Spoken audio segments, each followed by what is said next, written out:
Chris from Wappinger Falls, New York. Have you seen the new documentary on Nigel McGuinness on the WWE Network? I found it excellent, and it added layers to McGuinness as a wrestler and as a human being. I just watched it a couple of days ago, and I thought it was excellent. They have a ton of footage on there from Ring of Honor, a little bit from Impact's Global Wrestling Network, that digital service they have, from his matches that he had as Desmond Wolfe when he wrestled Kurt Angle in TNA.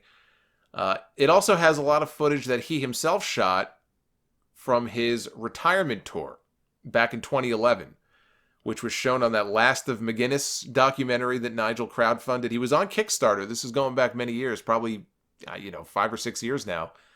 And he went on Kickstarter, and he was looking, I think, for about $30,000. He was looking to raise about $30,000 to help make this documentary.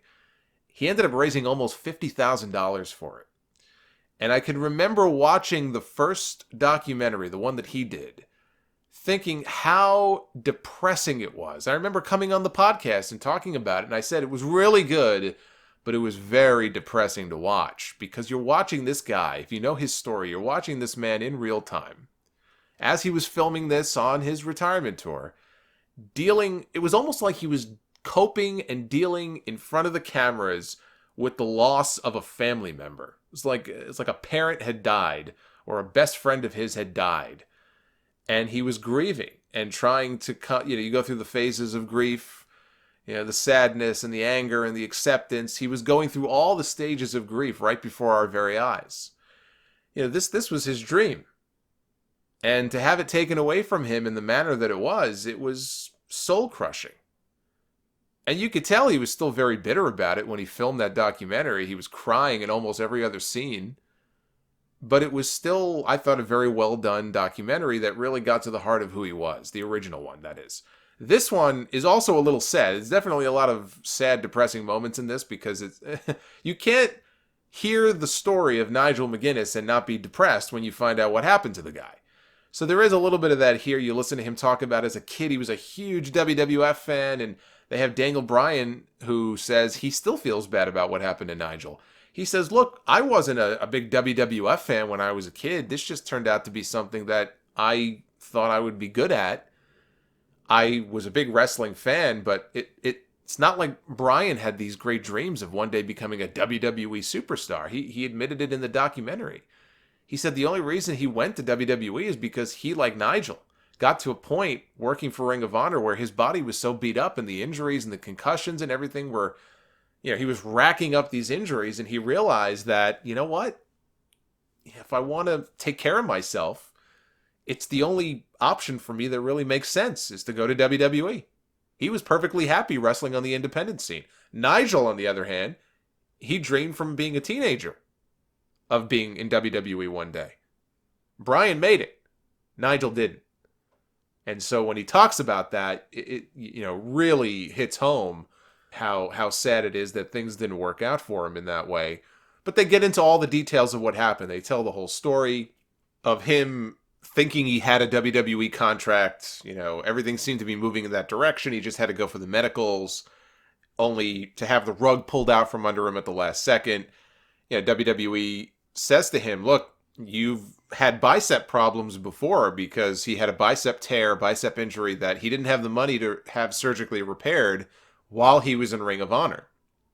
It's not like Ring of Honor at that time was able to do what WWE is able to afford to do, which is when somebody suffered an injury in their ring, they would just pay for the whole thing. They would pay to have it fixed. So Nigel never had it properly repaired. It just naturally healed up on its own. And he had a note from his doctor saying that he's perfectly fine. The injury healed up as good as it would as if he would have had the surgery. And WWE, they wouldn't budge. Their doctors would not budge. They said, no, we can't sign you unless you go under the knife and you have your bicep properly fixed. Well, he didn't have the money. He did not have the money on his own to go ahead and do it. Now, could he have taken a loan out and taken the hit with the idea that eventually I'm going to make it big and I'll be able to, pay it all back? Yeah, you can start thinking like that. Yeah, but I don't know what his financial situation was. Not anybody could just walk into a bank. "Oh, I need a $10,000 loan to cover the cost of my, bicep surgery.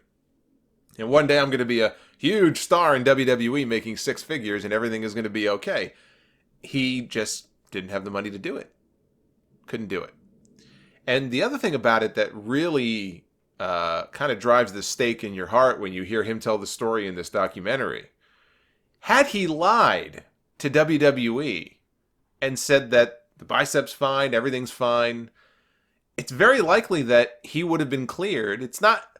That was a little confusing. Like, did something come up on the medicals? He made it sound like he voluntarily told them about the bicep. Had he not done that and just kept his mouth shut, it's very likely that he would have been cleared and he would have been signed. And Bryan, when they interviewed Daniel Bryan, Bryan says he lied. Which he admits, he goes, and that's why I'm in the boat that I'm in now, with the concussions and stuff. So I assume he was referring to the concussions. He said he flat out lied to WWE. He said what he felt they wanted to hear, and he got signed. Nigel, on the other hand, was honest and was truthful, and he got fucked. Which just goes to show you that what Slick used to say when Slick was managing in WWE, remember his catchphrase, "Honesty is the best policy." Bullshit. It wasn't for Nigel McGuinness. Because he was honest, and he got screwed. So that sucked too. When you really heard him talk about it in those terms, it was like, man, that's got to be brutal. I mean, put yourself in his position. And, I'm sure he was just kicking himself for the longest time. But he went to TNA. TNA took him, since WWE wasn't going to. And that was when he had the matches with, I think his first match, in fact, was against Kurt Angle, and they had some great matches together. Then he finds out, while he's in TNA, and he's on a pretty good run there, he finds out somehow that he contracted hepatitis B. Nobody else on the roster had it, he was told. Only him. It only came up on his medicals. And beyond that, he ended up falling into the 10% of patients who don't rid themselves naturally of the disease in the first 90 days or so. A lot of people, it just kind of goes away. He turned out to be one of the people where it didn't. And so 6 months later, and he didn't have the money to pay for the treatment. See, there's a common theme here. 6 months later, after somebody had heard his story and told him about a drug trial, and he went on the drug trial, and not only did the drug trial work and knock out his hepatitis, apparently it made him immune to the disease, so he can never have it again. 6 months later, he's finally cured, only for TNA to turn around and fire him. They let him go. And then comes at that point, he had no options left because TNA fired him. He didn't want to go back to Ring of Honor because he just couldn't keep up with that style anymore physically. And WWE wasn't going to sign him unless he had the surgery, so he went on a retirement tour. It was the last of McGuinness, and he traveled the world, and I think the UK and all over this country. And in December of 2011, he wrestled what was, and still is to this day, his last match. And one of the saddest things is watching him in the hotel room at the time, showing off the text message on his phone that Daniel Bryan had sent him the night that Bryan pinned the Big Show to win the World Heavyweight Championship when he cashed in Money in the Bank, basically telling Nigel, thinking about you, wish you were here with me. Because Bryan and Nigel, they left Ring of Honor at the same time. It was a big blow to Ring of Honor at that time because they literally were leaving simultaneously to take a deal with WWE. And so here's Daniel Bryan. Now you got to picture this. Imagine if you're in Nigel's shoes here, okay? Bryan has won the World Heavyweight Championship literally the night after Nigel wrestled his last match. And then he gets that text message. How can that not affect you? So then he ends up going back to Ring of Honor, not as a wrestler, but he ends up being an on-screen sort of matchmaker when WWE finally comes calling out of the blue all these years later for him to come in and become an announcer for their United Kingdom Championship tournament, which turned into a regular announcing gig for him for NXT, NXT UK, 205 Live. It was Michael Cole who had heard about him and knew of his work in Ring of Honor, and Michael Cole is the one who recruited him and brought him in, and he finally now seems to be in a content place in his life, where, as he says, he wouldn't say that he's still bitter about what happened to him. He does still think to himself, hey, I could do that.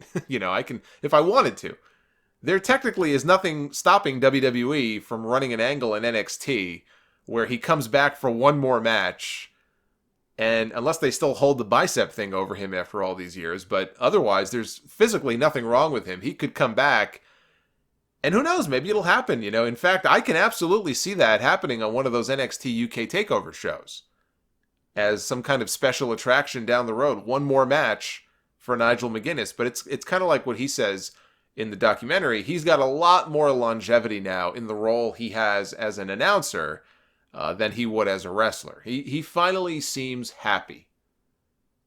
The documentary does have a happy ending.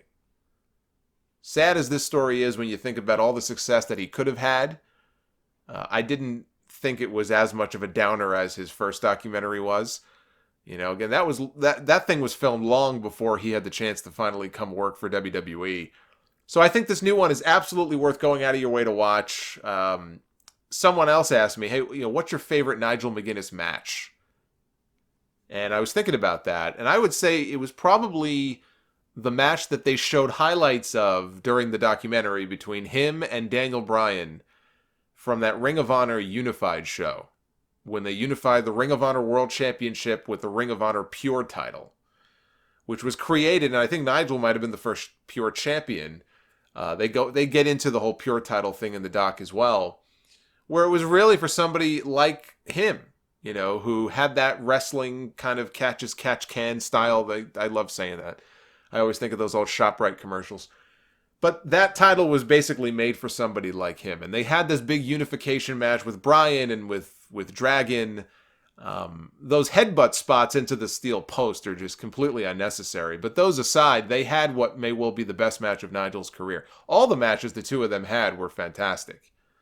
I also had the pleasure of being there live in person at the Manhattan Center for the GHC heavyweight title match that Nigel had with Naomichi Marufuji at Glory by Honor 5 Night 2, which I still maintain is the best Ring of Honor show they've ever done.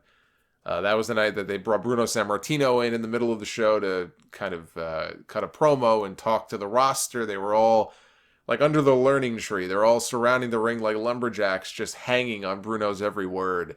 But they had this incredible main event that night between Bryan and Kenta, Hideo Itami, for the Ring of Honor World title. The match that Nigel had with Marufuji was not as good as the match that Bryan had that night with Kenta, but that was still a very good match. I think of the match that Nigel had with Austin Aries for the Ring of Honor World title, which I was also there for at their Rise Above show, or Rising Above, maybe it was, in 2007. I think my favorite moment, though, from the documentary, before I wrap this up here, my favorite moment watching that thing probably was when they show him commentating during the NXT UK match between Pete Dunne and Zach Gibson, who's a carbon copy of Nigel in terms of his moveset. Gibson was very clearly influenced by Nigel McGuinness. He does a lot of his moves. The whole Shankly Gates submission, that's Nigel's old London Dungeon hold. Gibson gets the hold on Dunn in the match here, and Nigel literally jumps up out of his seat like a kid and starts screaming like a fan in the audience. He probably felt like he was back in the ring there for about 10 seconds. So that was a great moment. Gibson would not be a bad choice, honestly, as an opponent for him to work a match with if they ever do want to have, like do an angle to get Nigel back into the ring for one more match. Hated as Zach Gibson is, and him having Nigel as his influence, I think he probably would be the perfect opponent for him in a lot of ways. But, who knows? Maybe he doesn't want to. Maybe it's his choice not to step back into the ring, and maybe it'd be too painful for him, to start training again and get back into the ring and put himself back in that mindset. I just think it would be great for him to have his final match in front of one of those rabid UK crowds at a takeover show, as opposed to, those 200 people, maybe it was, in Clarksburg, West Virginia, all those years ago where he had his final match. Clarksburg, West Virginia is actually the place where Mick Foley wrestled his very first match. And why do I know this? I know this because it was part of Michael Cole's call the night that Foley won the championship on Raw from The Rock. He actually mentioned Foley's first match in Clarksburg. That was Foley's first match, and where Nigel wrestled his last match.